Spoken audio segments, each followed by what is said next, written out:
This series presents information based in part on theory and conjecture. The producer's purpose is to suggest some possible explanations, but not necessarily the only ones, to the mysteries we will examine. Welcome to Whatever Happened to Pizza at McDonald's, the investigative journalism program, or IJP, where I ask the question, whatever happened to the pizza at McDonald's? I'm your host, Brian Thompson. Today, Part 4 of our investigatory series, Whatever Happened to Pizza at McDonald's presents In Search of the Chamber of Secrets.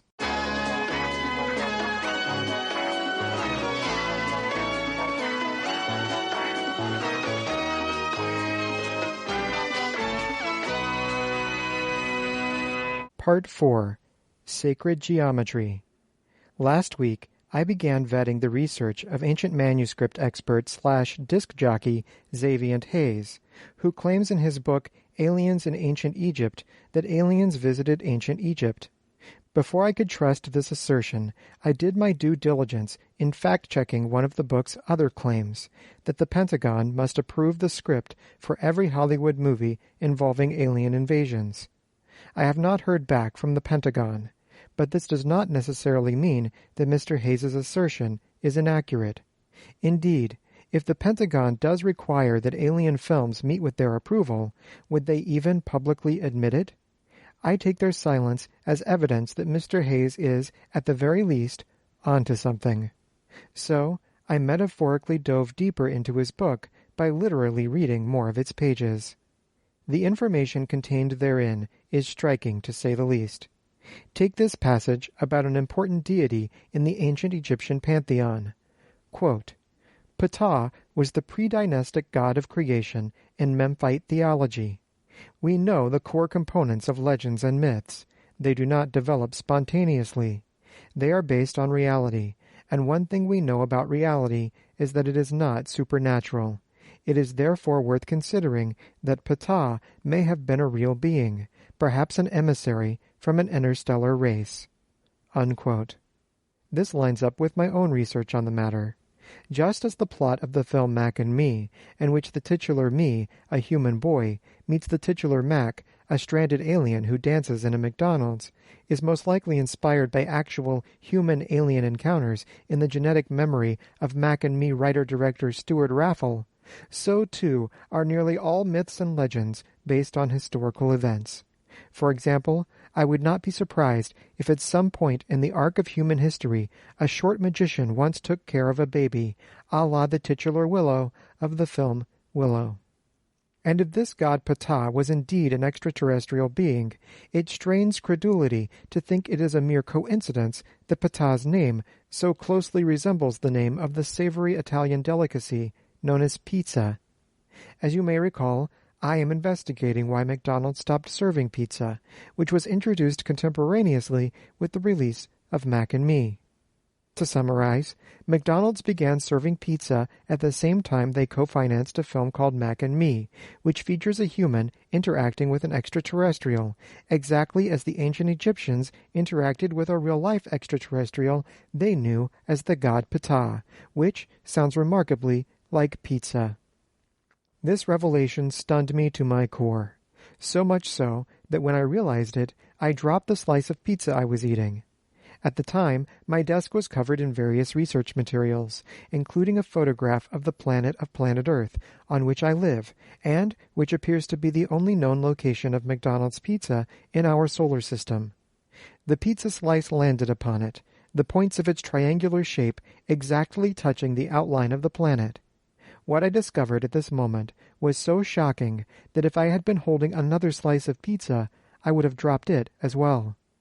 The upper points of the slice, i.e. either side of its crust, landed at precisely 29.9753 degrees north latitude, the precise latitude upon which stands one of the most recognizable landmarks left behind by the ancient Egyptians, a grotesque man-cat known as the Great Sphinx. Said to be over dozens of years old, the purpose of the Sphinx is as shrouded in mystery as an Egyptian mummy is shrouded in shrouds. When I conducted further research about the structure on YouTube.com, I came across this intriguing information in a video entitled Mysteries of the Giza Plateau, Discovery of a Hidden Chamber. There really is a chamber located beneath the left paw of the Sphinx. Did you hear that? Allow me to play it again. There really is a chamber located beneath the left paw of the Sphinx. For emphasis, let us listen once more. There really is a chamber located beneath the left paw of the Sphinx. In other words, there is a chamber beneath the Sphinx. But what could this chamber hold? Further research unearthed this interview by my late colleague Art Bell with ancient Egypt expert and alternative archaeologist Graham Hancock, for whose website manuscript researcher / disc jockey Xavier Haze has written. All right. What can you imagine might be in there? In other words, maps, machines, religious literature, legacy of mankind type literature. What would... All the traditions of ancient Egypt, which are our only guideline on this matter, and which mean we do not have to imagine what is there, but rather to listen to what the ancient Egyptians say, tell us that this is material of two kinds. It's material that one could call broadly historical in nature, which records the lost story of human civilization. Definitely a hall of records containing a sort of time capsule of information from a forgotten episode in human history. This phrase rang with familiarity. A forgotten episode in human history? Such a descriptor certainly describes the period in which McDonald served pizza, as evidenced by the profound ignorance on the matter I regularly face. If there is a chance this chamber of secrets beneath the Sphinx contains any information about this or other instances of forgotten pizza lore, I believe it is my duty to unearth it. Thanks for calling United Airlines. How can I help you? Hello, my name is Brian Thompson, and I'm looking to book a flight from Los Angeles, California, USA, to Cairo, Egypt. Cairo, Egypt.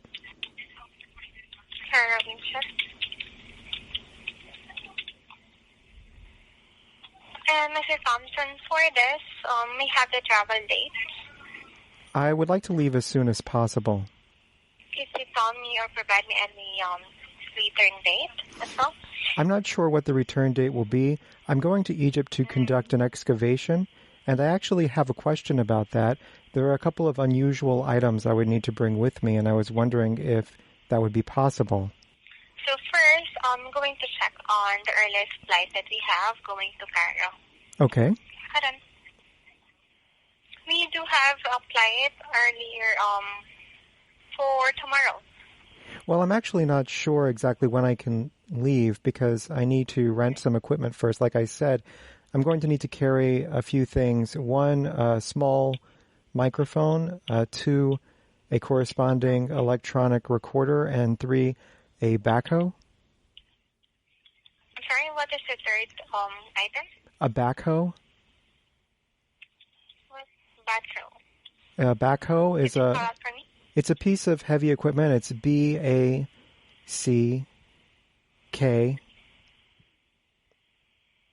H. Are you ready for the next letter? Yes. O. And finally E.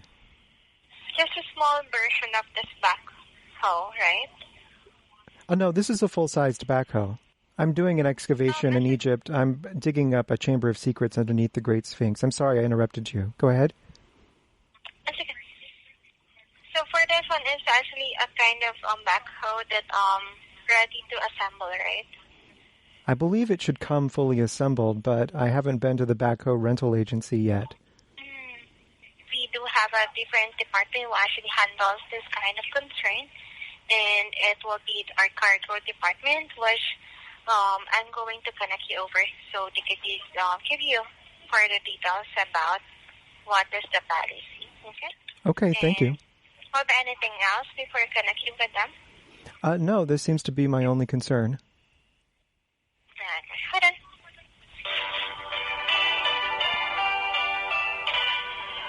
Thank you for calling United Cargo. What can I help you today? Hello, my name is Brian Thompson, and I'm planning to travel from Los Angeles, California to Cairo, Egypt, and I would like to bring with me a few unusual items. One is a small microphone, the other is a small electronic recording device that goes with the microphone, and the third is a backhoe. Okay, is this like an excess baggage, Mr. Brian? I assume it would be excess baggage. A backhoe is larger than a normal suitcase. If you have to take out some seats in the plane to make room for it, I will gladly pay for those tickets. Okay, well, I believe I need to transfer it to the Baggage Resolution Center, Mr. Brian. That is because this department is only for cargo, sir, that we can ship only for known shippers, or meaning you need to have an account, like a business account, sir. Oh, I see. I have to be a member of the elite? Yeah. Well, thank you for your candor on that matter. But, I mean, this is required by the TSA since the 9/11, Mr. Brian. All cargo shipments can only be booked by known shippers. I see. Well, I'm sorry. I apologize. I'm a bit confused. Did the dastardly gentleman who perpetrated the 911 attacks ship a backhoe or anything? So, I mean, I don't understand what one has to do with the other. Well, yeah, because the TSA requires to know that not all off-the-street person can just book any shipments without having an account. I see. So it has to be really shipped with an account holder. I'm conducting an excavation in Egypt, which is why I need the backhoe. I'm digging to a chamber of secrets underneath the paws of the Great Sphinx. And if I don't have a backhoe, I can probably still dig with my hands, but it's going to take a very long time. So my return flight, I would have to book months, if not years in advance, if that's possible. But I would prefer to just ship the backhoe. Okay. Well, yeah, it's still possible, but again, you need to contact a freight forwarding company, sir, to do so. So you can check Yellow Pages to find freight forwarders. The Yellow Pages, you say? Yeah, you can check Yellow Pages, sir, for freight forwarders or freight forwarding companies. The Yellow Pages in which book? It's internet, sir. The website, internet Yellow book? Pages. Oh, there's a yellow-colored page on the website, pages.com? Yeah, that's correct. So you can just type freight forwarders and then contact them, and then they're going to give you information, sir, how to do it. And if you're ready to book it, they're the one who will contact us to do the arrangement. Just to recap, I'm going on pages.com. I'm looking for a yellow page, and I'm searching for the word freight. Yeah, freight forwarder, like forwarding company. Like, Freight forwarding. Yep, freight forwarding. I see. Let me write this down.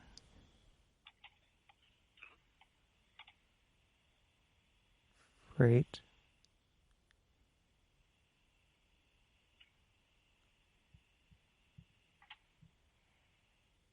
Oh, no, my mechanical pencil is out of leads. Let me see if I have more leads. 1 second.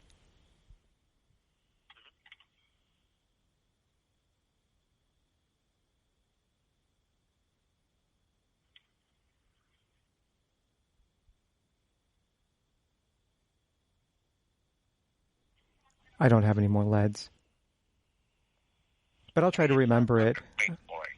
Okay, well, I'll try to remember it, but thank you for your help. All right, thanks for calling, Nathan. You take care, sir. Bye now. Thank you. Goodbye. Today's episode of Whatever Happened to Pizza at McDonald's is brought to you by Dollar Shave Club. It is summer, and you are waiting in line at a slip and slide. One problem: your body is covered in hairs that will create unwanted friction on said slide. Kindly step out of line, join Dollar Shave Club, and, in a certain amount of business days, you will have a box of blades delivered to your door. Use these blades to slice off those hairs. Then, when you are smooth, get back in line at the slip and slide. Now you are slipping and sliding to your maximum capacity. Dollar Shave Club. Slip and slide. Thank you for listening to Whatever Happened to Pizza at McDonald's, a proud part of the Pizza at McDonald's network. Do you know what happened to Pizza at McDonald's? Do you remember it? Please send all correspondence to pizzaatmcdonalds@gmail.com. Visit our attractive website at www.pizzaatmcdonalds.com. There, you may find a link to our live journal page. You will also find links to our Twitter, Facebook, and Instagram pages, as well as to our Teespring store, where you may purchase quality whatever happened to Pizza at McDonald's merchandise. To provide financial support, visit patreon.com/pizza@mcd's, or to make a one-time donation, use our PayPal email address, pizza@mcdonalds@gmail.com. I'm Brian Thompson.